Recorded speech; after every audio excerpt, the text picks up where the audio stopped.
നമസ്കാരം, എല്ലാവർക്കും പുതിയ വീട്ടിലേക്ക് സ്വാഗതം. നമുക്കൊരു സ്പിന്നിങ് ലൂർ ഉണ്ടാക്കുന്നതെന്ന് നോക്കാം. വളരെ ചെലവുള്ള രീതി. അതിന് വേണ്ട ആവശ്യമായ സാധനങ്ങൾ എന്നിട്ട് നമ്മൾ നോക്കാം. ഒരു ട്രിപ്പിൾ ഹുക്ക് നമുക്ക് 10 രൂപയ്ക്ക് സാധനം നമുക്ക് കടയിൽ തന്നെ പർച്ചേസ് ചെയ്യാൻ പറ്റും. പിന്നെ വേണ്ടത് പഴയ ടീസ്പൂൺ ഒഴിഞ്ഞതോ ഇതേ മതി. പിന്നെ നമുക്കൊരു മാർക്കയുടെ കമ്പി, നമുക്കൊരു കമ്പി നമ്മൾ ഈ സ്പീഡ് ഫിഷിങ് ഉപയോഗിക്കും, മറ്റേ ഉപയോഗിക്കുന്ന കമ്പിയുണ്ട് ഉണ്ടാകുന്നത്. പിന്നെ വേണ്ടത് ഈക്കട്ട, 10 രൂപയ്ക്ക് ഈക്കട്ട നമുക്ക് കടയിൽ നിന്ന് മേടിക്കാൻ കിട്ടും. പിന്നെ വേണ്ടത് സേഫ്റ്റി പിന്നാണ് വേണ്ടത്. പിന്നെ 2 മുട്ട്, കമ്പി നമുക്ക് ആവശ്യത്തിന് കട്ട് ചെയ്തെടുക്കാം.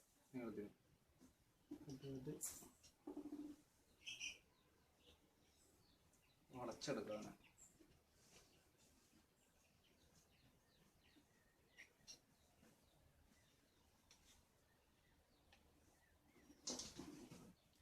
ഏകദേശം ഒരു ഈ മോണ്ടൊക്കെ ഉടച്ചെടുക്കുക. നല്ലൊരു ഉടച്ച കമ്പി വേറെ ഉണ്ട് കാണിച്ചത്. അല്ല, ഉടച്ച കമ്പി അതിലേക്ക് നമുക്ക് ഈ ട്രിപ്പിൾ ഹുക്കിനോട് ആഡ് ചെയ്യാം.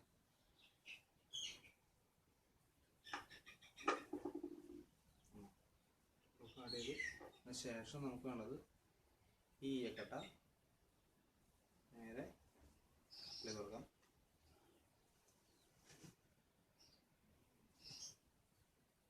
ഈ കമ്പിനെ ഉള്ളിങ്ങനെ കയറി ചെയ്യണം.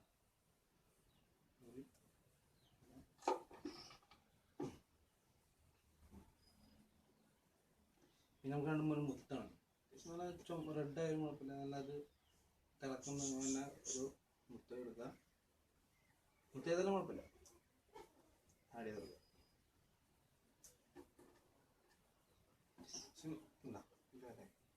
ഇനി നമുക്ക് വേണ്ടത് ഈ സേഫ്റ്റി പിന്ന് നേരതാക്കിയിട്ട് നമുക്കത് ഇതുപോലെ ഈ കമ്പിമ്മനെ എടുത്ത് നമുക്ക് ഇതേപോലെ ആക്കിയെടുക്കണം.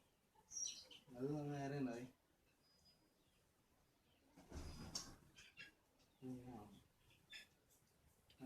സ്പൂണുകൾ കറങ്ങാൻ വേണ്ടിയായിട്ടുണ്ട്. നേരെ ഓൾറെഡി മുന്നേ കൂട്ടി ഒരു ലൂർ ഞാൻ ഉണ്ടാക്കിയിട്ടുണ്ട്. അതിൻ്റെ വീഡിയോ എടുക്കാൻ പറ്റില്ല, അതുകൊണ്ടാണ് ഞാൻ ഇത് ഉണ്ടാക്കുന്നത് കാണിക്കുന്ന വീഡിയോ കാണിച്ചത്. ഇതാണ് ഞാൻ മുന്നേ ഉണ്ടാക്കിയ സ്പിന്നർ ലൂർ. ടീസ്പൂൺ ഉണ്ട്, നമുക്കിത് കട്ട് ചെയ്തിട്ട് തുളച്ചിട്ട് ആ സേഫ്റ്റി പിന്നിക്ക് ഉണ്ടാക്കിയ ഒരു ഇതെന്ന് കാണുന്നതാണ്.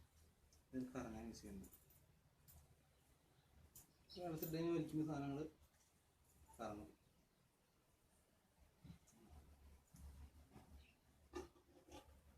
അത് ഉണ്ടാക്കാനുള്ളത് സാറ് പൈസ ഉള്ളൂ. കടയിൽ നിന്ന് വേണ്ടി നമുക്ക് 250-300 സാധനത്തിന് നമുക്ക് കൊടുക്കണം. ഇത്ര വെയിറ്റ് ഉണ്ടാവില്ല, ചെറുതായിരിക്കും. അത്യാവശ്യം ലോങ് കാസ്റ്റ് ചെയ്യാൻ പറ്റും. ഒരു 80 മീറ്ററോളം കാസ്റ്റ് ചെയ്യാം. 50 മീറ്റർ നമുക്ക് ഇതിനെ കാസ്റ്റ് ചെയ്ത് നമുക്കൊരു മീനെ പിടിച്ച് നോക്കാം എങ്ങനെ ഉണ്ടാവും അറിയാം.